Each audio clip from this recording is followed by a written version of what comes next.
over very soon, we're not gonna need it anymore. Usually don't need it. Okay, do we Is there a way to show, if you go up to participants, you can go through there. Do we have all the, is that pretty much what we wanna do? yeah, I think it should. Maybe even a couple times throughout the meeting. Do we have all of our commissioners? Chuck, Marcia, Keaton, come on. We've got everybody.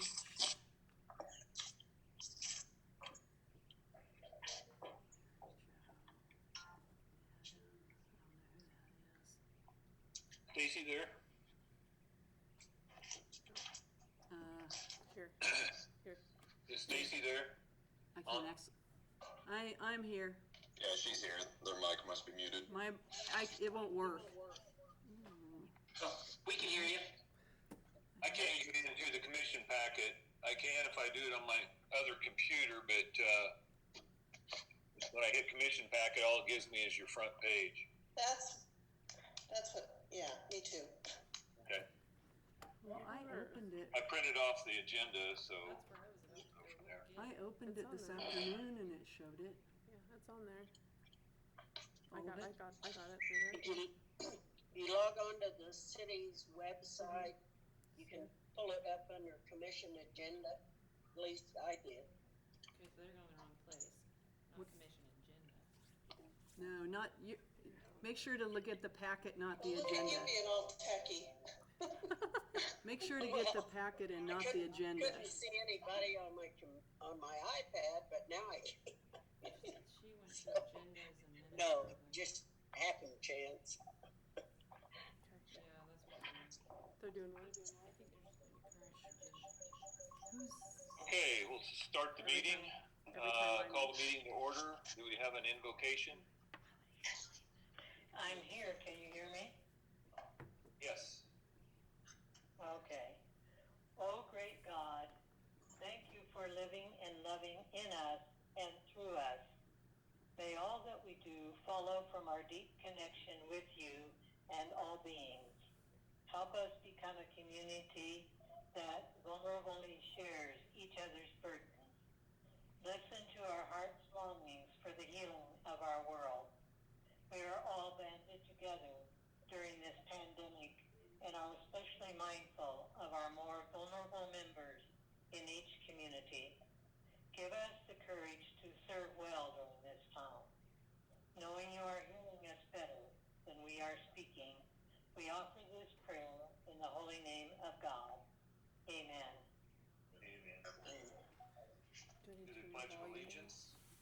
I pledge I pledge allegiance to the flag of the United States of America And to the republic for which it stands, one nation, under God, indivisible, with liberty and justice for all.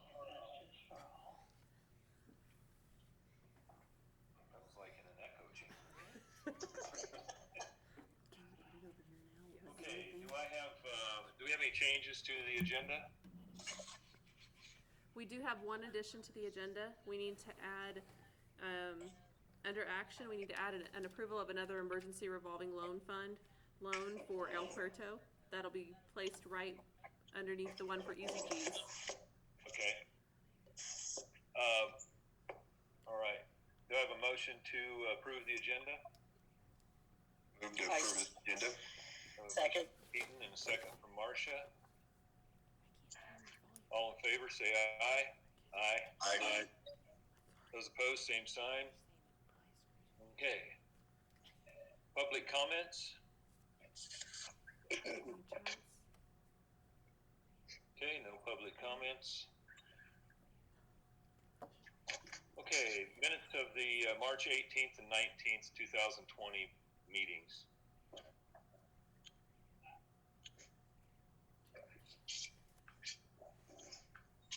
I move that we approve the minutes of the March 18th and 19th, 2020 meetings.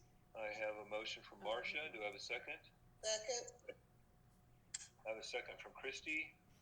All those in favor say aye. Aye. Aye. Aye. Those opposed, same sign. Motion carries. Appropriation ordinance number 6. I had one question, on check number 67866. It's a campground refund of $700. I just was curious. We had someone who was staying for a month, and then when school ended abruptly, she moved, so we gave her a refund of 3 weeks. Oh, okay. Thank you. I would move to approve appropriation ordinance number 6. I have a motion from Keaton. Do I have a second? Second. I have a second from Christie. All in favor, say aye. Aye. Aye. Those opposed, same sign. Motion carries. Wastewater treatment plant phase 2 improvements. Can you hear me? Yeah. Yes. Okay. Hey, we discussed in a study session in January the options of going from Class B to Class A, and we were all in agreement to try to go to Class A, and this supplemental agreement is to go ahead with the engineering and the design work for the Class A, along with the reactor, the lime silo, and the building extension. So, also on this, the cost of the design would increase by $85,500. I think Sarah's here on the meeting. Yes, I'm here. Okay, there you are. She was gonna speak a little bit about the contract part of it. So. All right. Yes, I'm Sarah Unruh with PEC. I was there with you in January when we kind of went through what the options were for addressing the processing of the sludge. And as Jeremy noted, out of that January commission work session, we came to the conclusion that moving to Class A was the direction that the commission wanted to head. And so in response to that, we provided a supplemental agreement to our existing contract that was approved back in June of last year for the additional work that's required. So the things that are included in this contract, as Jeremy mentioned, is we'll be adding an extension to the existing filter building to accommodate the additional equipment. And so that building extension requires survey work to survey the existing area, geotechnical services so that we design the right foundations for the additional building. All of the design services required for the building itself, and then all of the additional, obviously, process equipment and piping and connections and everything that are required to make that system work. And then a few other things that we added into this contract by request of city was to removing an existing influent pump station. The original contract included replacing the existing influent pumps. That's something that needs to happen. And after looking at it for our initial design, we decided the best way to be able to do that and accommodate the new electrical equipment was to utilize an existing room that's not being used right now as a new electrical room. But to do that will require some additional HVAC modifications to the building, just because of the fact that of what goes on in there. It's a very corrosive environment. So we're going to be doing some additional mechanical equipment design for that to make that happen. And then while we were out there as well, Jeremy had noted that the grid equipment that was installed in phase 1 needs some additional freeze protection. And so we're going to go through a process to determine what some options are for that and provide some cost estimates first. And then after the best option is selected, then we will move forward with a sense of design for whatever those improvements are. So as Jeremy mentioned, the original contract was for $149,600. And this supplemental to include the additional work that we've discussed is $85,500. So the total contract value for the phase 2 work will be $235,100. Are there any questions about the work or the supplemental agreement itself? About what's the timeline? So we are looking to start the field work, meaning the survey work and the geotechnical work this month, sometime later in April. And we would be looking to probably get our 60% design submittal out for city staff to take a look at and review, probably in June, given just to make sure we've got enough time to get all the field work done, given their schedules and weather conditions that tend to pop up and such. So at this point in time, I would say probably June for our next submittal. Thank you. You're welcome. Okay.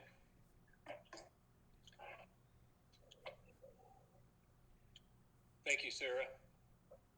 Sure. Any other questions, discussion? If not, I'll ask for a motion. I would move to authorize the city manager to sign the contract with PEC for phase 2 of the treatment plant upgrades in the amount of $235,100. I have a motion from Chuck. Second. Second. Is that you, Marcia? Yes. Okay, second from Marcia. All in favor, say aye. Aye. Aye. Those opposed, same sign. Motion carries. Thank you, Sarah. All right, very good. All right, have a good night. You Thanks, too. Sarah.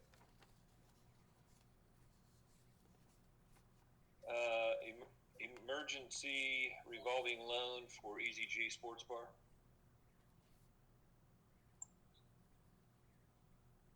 Hi, how is everyone doing? Fine, how you doing, Kim? Good, you guys hear me okay? Yes. Yep. I like that picture on your wall behind you.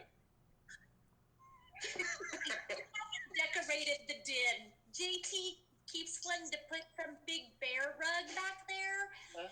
and it's on the floor in front of me actually, and I can't put it up on the wall. Okay. So we have been working hard with the Kansas Department of Commerce for disaster relief funds for our small businesses. And I've sat through quite a few conference calls the last couple of weeks. And one of the things the Department of Commerce has said is those of us that have community development, block grant funding, revolving loans, whether they be countywide loans or citywide loans, they want us to use those funds. And they said, we want you to use all of them. Use the funds and help your small businesses. And when they first started talking about this, it was because the SBA hadn't come out with their complete package and their disaster relief, and they were still kind of working through things. So this was to potentially help as a bridge loan for those that are wanting to apply for SBA EIDL, what they're calling EIDL, which is the Economic Disaster Injury Relief Loan. And that's kind of how it started out to be, but they have no clue how long this is all going to last. And so instead of it being a bridge loan, it's just an extra loan for them to be able to get. They came out with HIRE, which was the Hospitality Industries Relief Fund, and that fund was $5 million in the state of Kansas. $2 million of that was $2 million was for the KC metro area, $1 million was for Sedgwick County, and then $2 million was for the rest of the state of Kansas. Within 48 hours, all of those dollars were gone. So we had businesses that didn't even get to submit an application for them. So that's where they said, hey, those of you that have these revolving loans, we really want you to use them. And we sat on a conference call with Debbie Beck, and what came from that was loosen up the application. Don't make it nearly as hard to get. Waive all the fees. Don't make them pay any fees to apply. Be aggressive. Err on the side of help. Make sure you're looking at whether or not the business is a viable business up to this point. Make sure it's in the best interest of the community, and they must prove how COVID-19 has hurt their business. and that there is a potential that they could close if they didn't receive this funding. And so we kind of got together in a small economic development group and started putting together some criteria for those of us that have these revolving loan funds, and work through some criteria. So the criteria you had in your packet is what Concordia City Revolving Loan Fund looks like. And I visited with Amber and Amy in our finance committee as we were putting this together and making tweaks to say, okay, does this fit our scope? Is this going to help our Concordia businesses? So when you're looking at the criteria form, one of the things that we had a hard time trying to decide was, we have quite a bit of money in that fund and we know that, but how much do you give to help? Especially when you're looking at 0% interest loans and you're looking at uncollateralized loans on a case-by-case basis. So that was something that was kind of tough to look at. We kind of toyed around with the idea of 35,000. Some other communities went to 20,000, and we stuck with 25,000. The reason that we did 25,000 was because our LMI, or our low to moderate income level for our county, is actually a little bit higher than what some of the other counties that were down at 20,000. So say Republic County, for example, their low to moderate income level is actually less than Cloud County and Concordia's low to moderate income level. So them taking their loan dollars to 20,000 worked for them. The finance committee discussed, if we did 20, how long were those dollars really going to last and help our businesses? And we just felt like it wasn't going to last long enough. And so we upped it to the $25,000. So on that criteria, you can see that they are up to $25,000 loans, 0% interest, 6-month deferred payments on those loans. The one thing that they have to be able to show us is that, and this is a state of Kansas, when they are applying for these loans, they have to show us that they've actually lost the money starting March 19th and after anything before March 19th. So that kind of another little wrench in the system that we have to take a peek at. Now, what we have decided to do, and a couple of other counties have done this, and I feel like this will be good on our end, is if we determine that we want to loan the full $25,000, that's what they apply for, and we determine we're going to loan that full $25,000.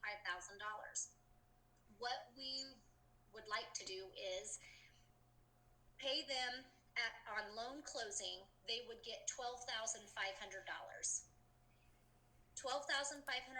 for them to be able to utilize for payroll expense, any other working capital, mortgage, rent, utilities, anything they have.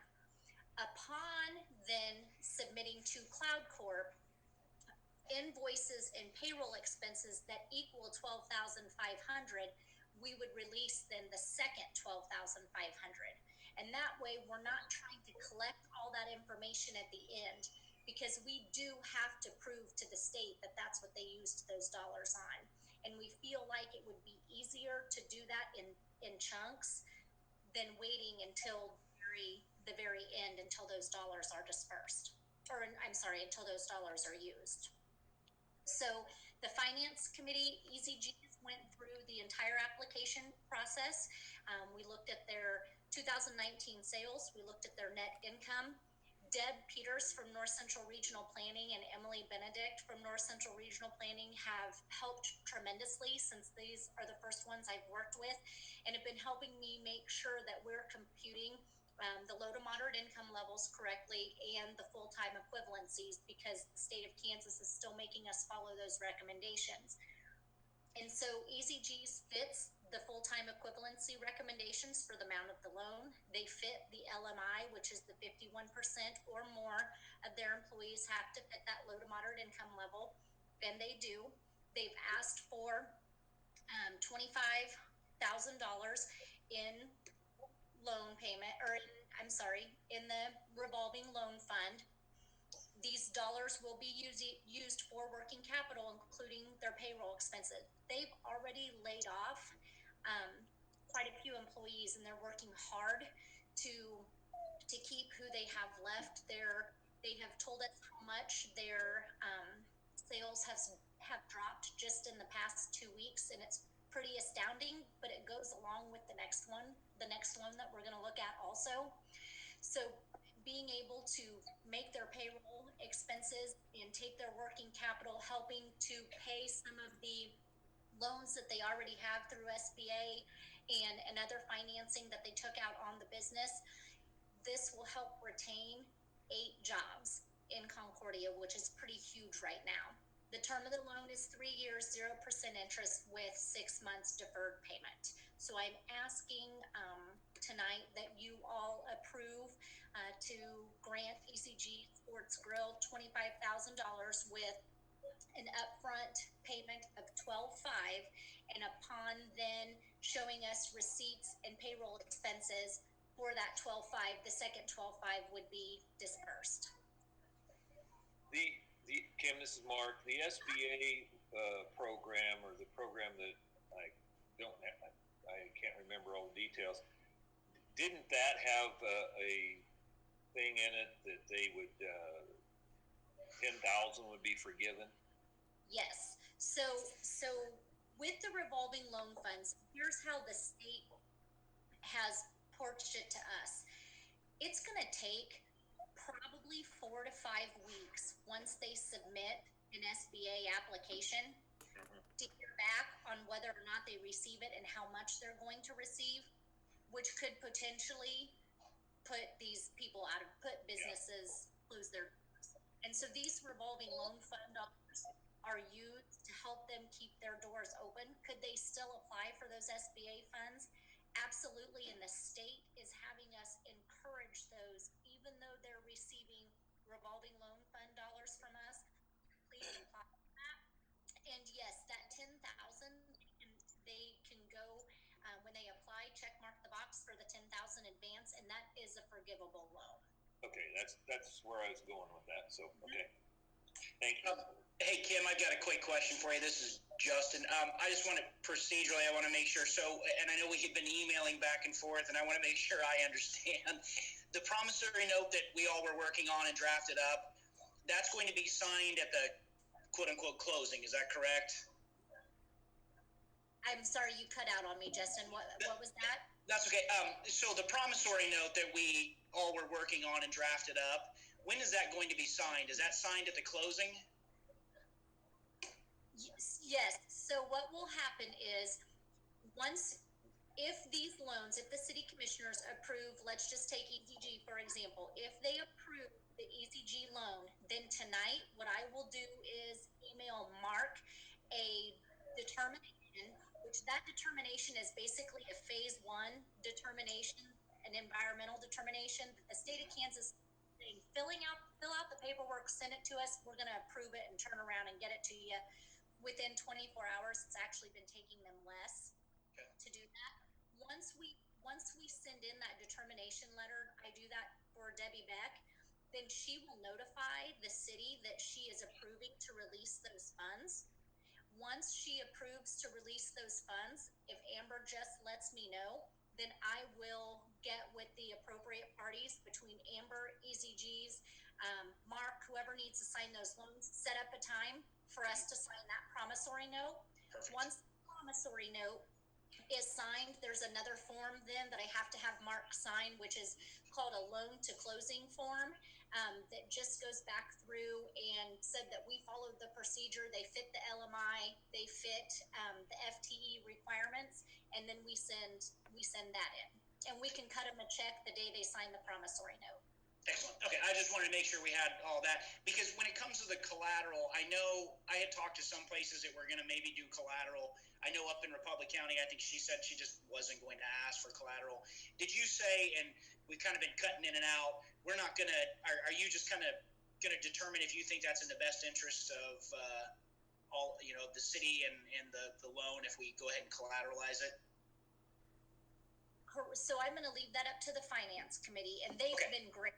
They've been really good at, I send them the information. We have really robust conversations on the applications. I will tell you that I'm in the process of working 2 other applications right now, and you know what we're looking hard at, what the finance committee is looking hard at, is their 2019 sales versus their net income. And we have to make sure, per the state of Kansas, that we feel this is a viable business. And so Deb Peters has really been a lot of help in saying, we may want to look at some collateral here. Here's some ideas for collateral. And if that happens, then I will probably include you and Amy and Amber in on my emails to the finance committee. Okay. So you all are aware of what we're looking at, what we're doing, so that from a promissory note and a legal standpoint, we're covered. Excellent. I appreciate it.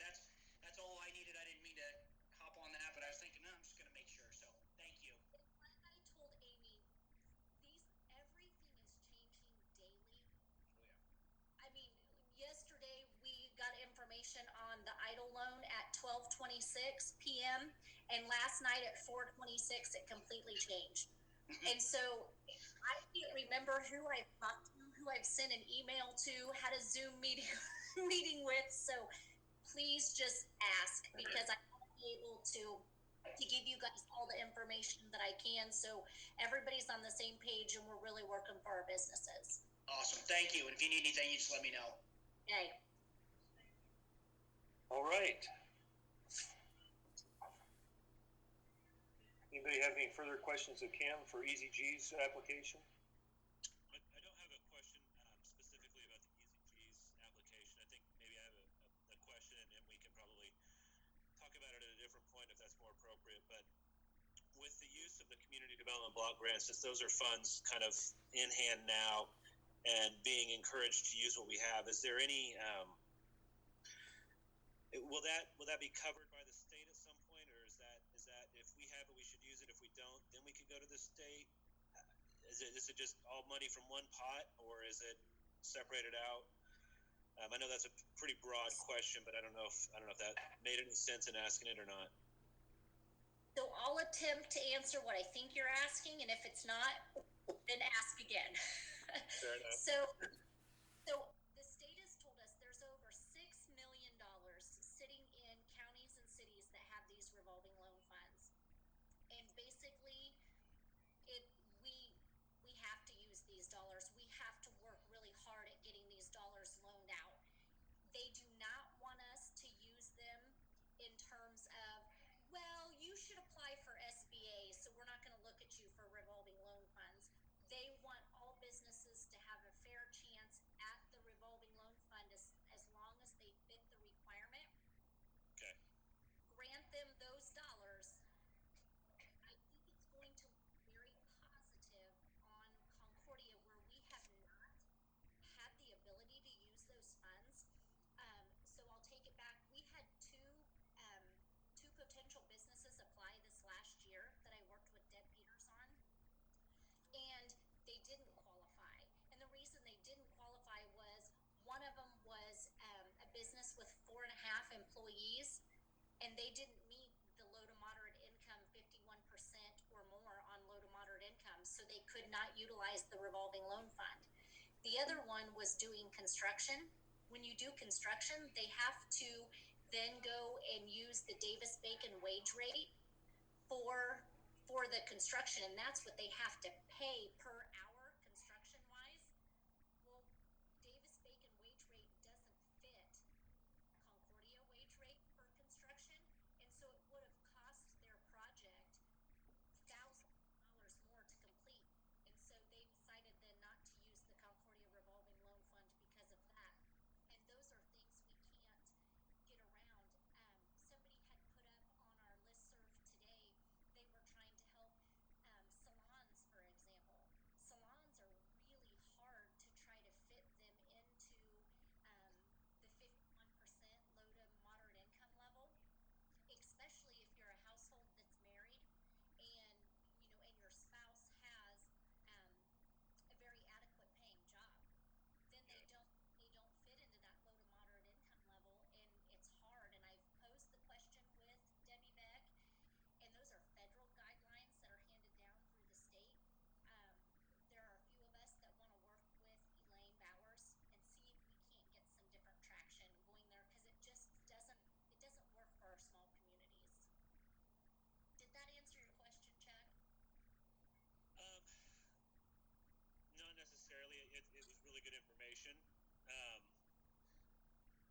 and ultimately, it's good that we're able to help our community, and I think it's an important thing to do. I'm confident with both the applications that we have on the docket tonight that they'll be good stewards of these resources. I just didn't know if at some point that the loans that we're making. Go ahead. Are they backed by the state? Is that kind of what you're wanting? Is that more of what you're wanting to know on whether these dollars are backed by the state in terms of if they're not repaid? There's that question. Yeah, are these dollars we're just using as a temporary bridge, or this is what we have to use, so we're going to use it, and we don't know if it's going to get covered by the state or not? Correct. It's not going to get covered by the state. Okay. When they pay back, it goes back into our revolving loan fund as they pay back. If you have somebody default on it, those are dollars then that we don't have. Fair enough. What does our revolving loan look like as far as the funds that we have there? Amber, is that one that you want to answer? We have about 500,000 in that fund right now, and one of the things that we had talked about with Kim and Amber was capping the use of that at about 300,000 so that we could reserve some funding over the next 3 years for projects that do qualify as soon as we get out of this crisis right now. But Kim, I know you're more familiar with what the state's asking of us. They may not let us put a cap on that. Is that correct? That's correct. We're encouraged to use it all. Republic County had $411,000 in their revolving loan fund, and I think they awarded out 400,000 of it already. How many more businesses do you see applying for this that we may possibly have to fund? So I know that there's two applications that I'm working to try to get finished tomorrow and off to Deb Peters for her review. I have put the information out there to as many businesses as I can. I can't answer that, Keaton. That's a hard one because I just wanted to make sure that if we were putting our 25,000, that if we had foreseen so many, that we didn't just leave a business out or just run out of money for that one person at the end, to make sure we had at least our in-town people covered. So. Correct, and that is another. When you say our in-town people, it's just for Concordia, which is great there. In that terms, it limits those number of businesses.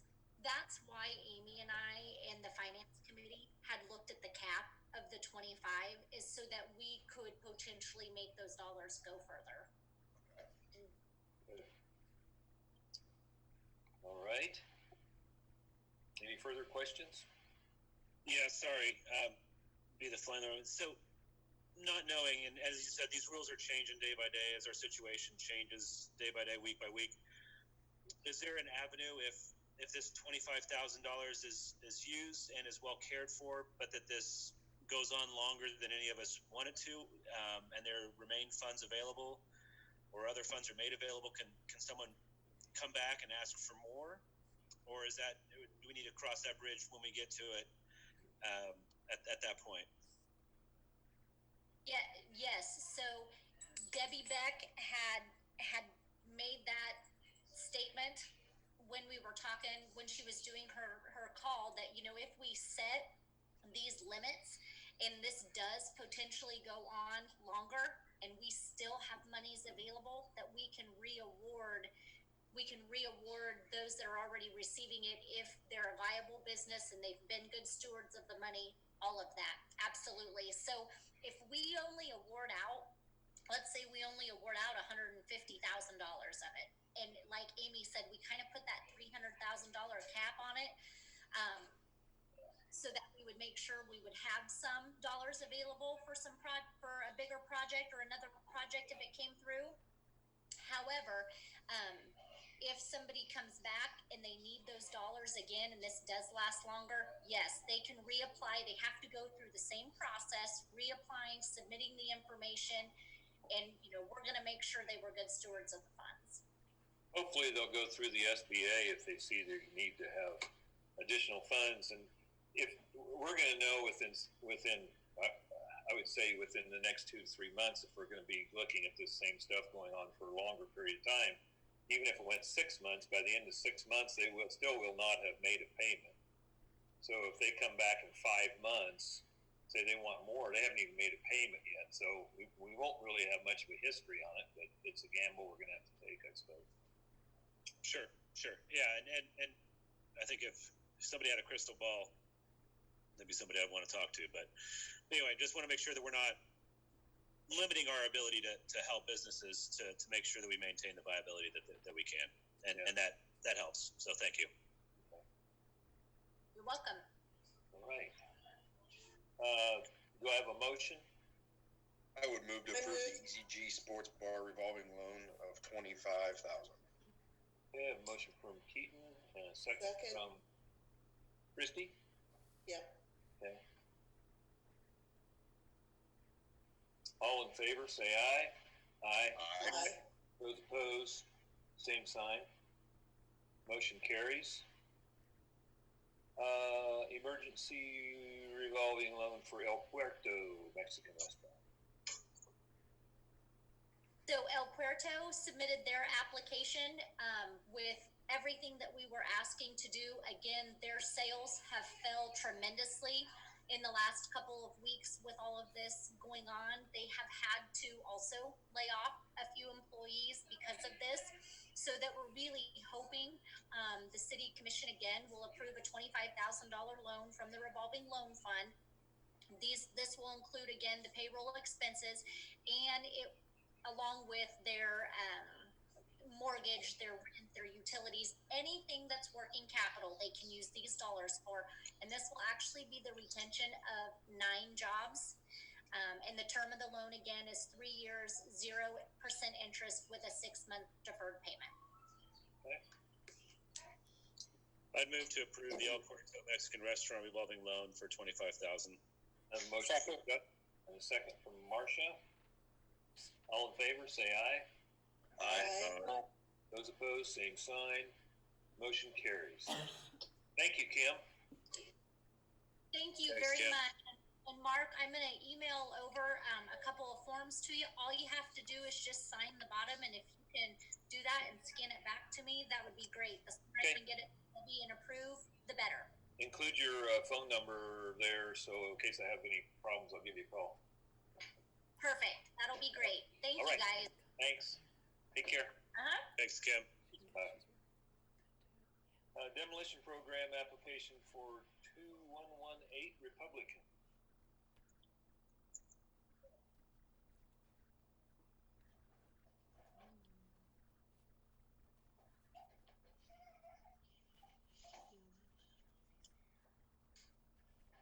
Bruno on? I think see he him was on here. here. Oh, okay. This is the one we approved the rezoning thing for last meeting. The meeting before that.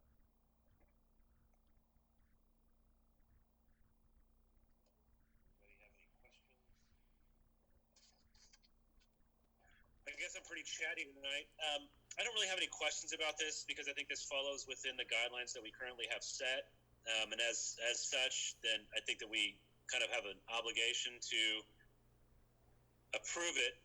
But I would like to take this time to maybe request that we sit back and maybe we reevaluate how the demolition program process works in regards to, insurance payments for houses that have been condemned, or in this situation where we have somebody that has the means to purchase the property, has the means to rebuild a new property, then there might be the means for them to be able to take care of this within themselves and allow us to use those limited demolition funds to be able to apply to other properties. I think that'd be a better use of our resources, as limited as they are, and I think this is a good program. So I don't think this is outside of our regulations and guidelines. So I think I'm going to support approving it, but I think philosophically I have a difficulty doing so. Yeah. Okay. So that's my 2 cents. Good point. That being said, do I have a motion to approve? I move to accept, 2118 Republican into the demo program based on the low bid from Snavely Excavation of $7,250. I have a motion from Christie. Do I have a second? Second. Second from Keaton. Those in favor say aye. Aye. Aye. Those opposed, same sign. Motion's approved. Resolution 2020-2097, adopting hazard mitigation plan. Mayor and Commissioners, I believe that our emergency manager, James Quillen, is on the line with us. He's here to introduce himself and then kind of walk us through why we want to have this resolution passed. So James, I'll turn it over to you.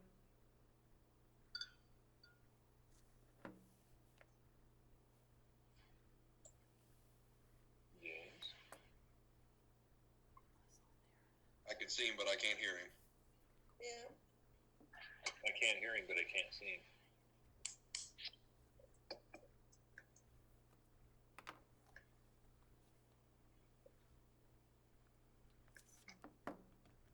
I saw his lips moving. James, An can international Zoom sign for no sound. James, can you hear us? Okay, we can't hear you at all. There's no sound. Is your microphone working? He's got it on mute. They put it on, took it off.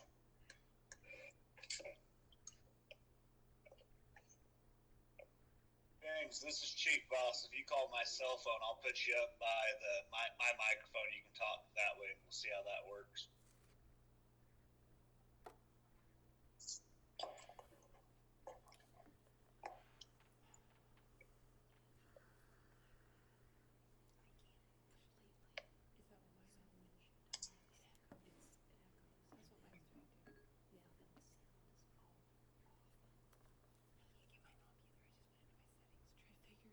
Right now, James.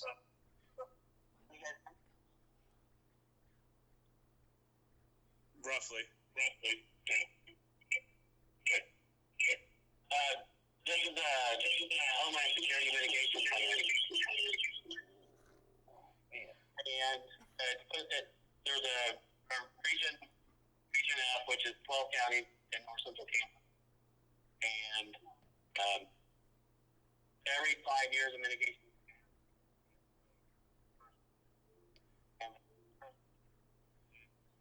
the county and cities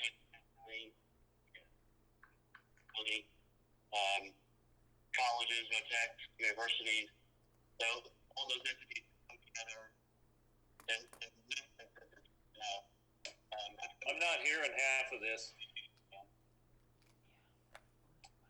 And what we're asking is for each jurisdiction to adopt a resolution accepting the mitigation plan. That way, that each jurisdiction is eligible to receive FEMA project mitigation grant dollars with an approved plan. With this plan, again, there's 12 counties that make up the region. It's a multi-jurisdictional plan, so it makes a multi-jurisdictional plan as long as there's community input and input by all the jurisdictions that are involved. This was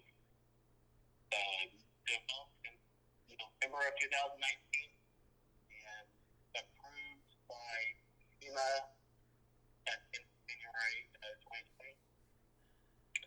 Each jurisdiction has representation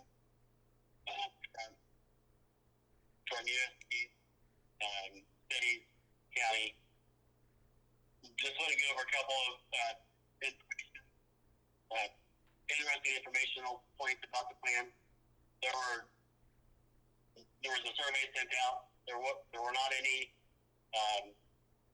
citizens of Cloud County that completed the survey. There were questions about what was the most important, what you saw as the most the highest risk for the county. And so Cloud County didn't have any participants in the survey. But there were 21 identified hazards. The highest were drought,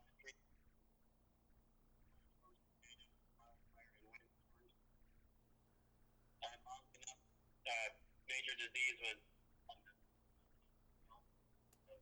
possibilities of a hazard that we would need to mitigate.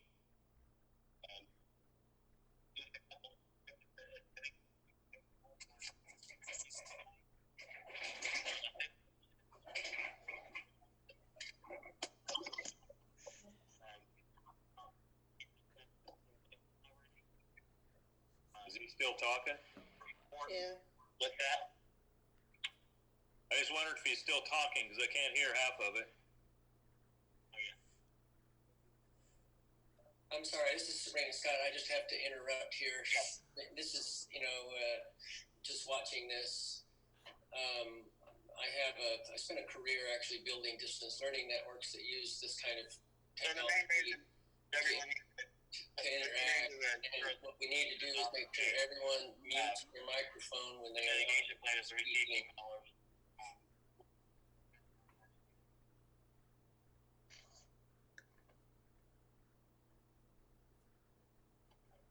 So Mark, just to do a quick cap, because I know you was having some troubles. Hopefully you can hear me okay.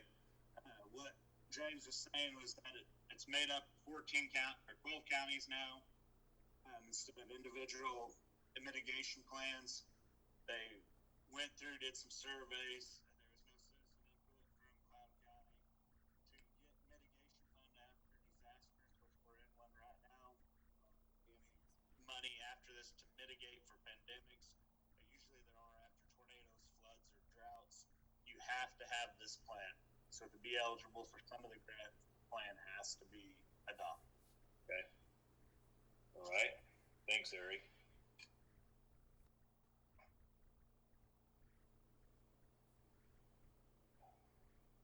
Any questions? I move to approve resolution 2020-2097. Second. I have a motion from Marcia and a second from Keaton. All in favor, say aye. Aye. Aye. Opposed, same sign. Motion carries. Okay. Managers report. Mayor and Commissioners, this manager's report is going to be mostly related to the COVID-19 crisis and kind of give you an update on things that have happened this week. We've been on quite a few conference calls and getting a lot of information through listservs, communicating a lot with our department heads to see what it is that we need to do to make sure that our community is protected and to protect our employees as well. And so in light of the governor's executive order of 20-16, municipal services are considered essential. The stay-home order, it was effective on Monday. So we've implemented a few changes compared to our policy last time. Basically, we're working to reintegrate our staff as of April 6th with staggered schedules and to follow some departmental safety plans to make sure that we're following CDC and KDHE guidelines as much as possible and as much as our work will allow. There will be some situations where the workers have to be a little bit closer than 6 feet in order to perform those essential functions, but we're doing our best to keep them safe and healthy. The goal is to make sure that we have a productive workforce through this time and to make sure that we're still providing as many citizens as we possibly as many services to our citizens as we possibly can until we can conquer this virus, and at the same time protect the health of our employees and to abide by the governor's executive order. Because our staffing is going to remain fairly light over the next couple of weeks, and in an effort to make sure that our basic workload is met even with a lighter staffing, we talked this morning and decided that we really need to cancel our citywide cleanup for this year. It was originally scheduled for April 20th through 24th, and we just don't believe that we're going to have the staffing to be able to do that. We also believe that the citywide cleanup adds additional touch points that we've worked so hard over the last few weeks to reduce for our staff. And so if we add those touch points back in, we're not following the intent of the stay-home order, which is to make sure that our staff is protected from transmission of the virus. we still encourage residents to go ahead and perform their own spring cleanup. They're still welcome to haul their own items to the landfill or dispose of them as necessary. We just won't be able to provide the curbside pickup service this year.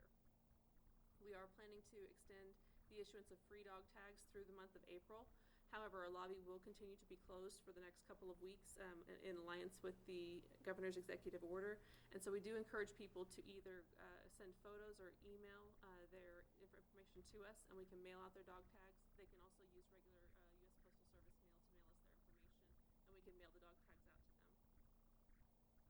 Finally, we've decided that no decisions are going to be made with respect to summer recreation programming, including opening of the swimming pool, until at least May 1st. We want to kind of watch and see what happens in our area with this virus, watch and see what happens with statewide regulations to see if we're able to make those programmings happen. Ideally, they'll be able to happen on schedule. Plan B would maybe to delay having those happen, but we certainly want to make the decision as late as possible while still giving plenty of notice to those that we plan to hire. We do hire quite a few temporary seasonal employees, and we want to make sure that we keep them informed along the way, which we are doing. Are there any questions?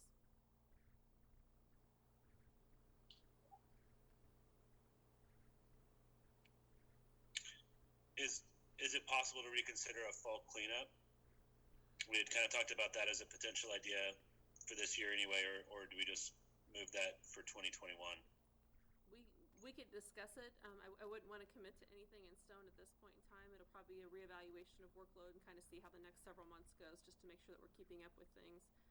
One of the things that we did have to delay last year was the curb and gutter and sidewalk program, so we still have people that applied in early 2019 that we haven't gotten to yet, and those items were planned to be done this fall as well. So we'll have to kind of put it on the back burner and decide as we move forward with things if that's something that we can do or not.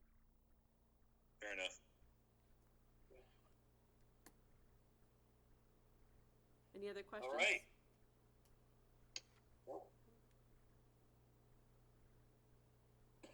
Any other staff reports?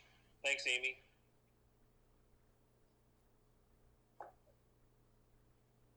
No staff reports. Commissioners reports. Marcia?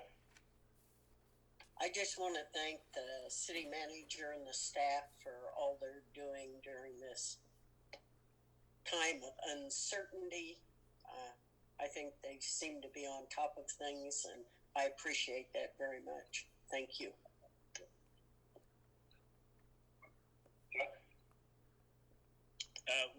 With that, echoing what Marcia's saying, but also, one of the things I'm encouraged with is how willing the community seems to be to try to step in and help out.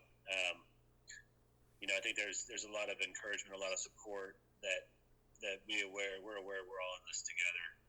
And so it's been good to see maybe more attention paid to social distancing. People taking this a little bit more seriously, which is hopefully going to help decrease the seriousness of it in the long run. So really just encourage everyone to keep following these guidelines and doing the best we can to keep this as minimal as possible. Thanks, Chuck. I had a couple things. One is echoes what Marcia and Chuck said, and when you look at the statistics and projections of how rapid this thing could, keep going, if people don't adhere to things, it is kind of, I'll say scary. But I think the town is doing a great job. We just got our first, as far as the county, we just got our first case. But one thing, I had a person that my wife went to high school with. He called her, I think it was yesterday or day before, and said, "Tell Mark thank you for, the commissioners are all, we have the things we do on the radio and our announcements on COVID." And he said, my dad, who is in his 90s, pretty active, and he wasn't taking this thing very seriously. And he thought it was a bunch of hooey, basically. And he said that listening to our messages on the radio is fine.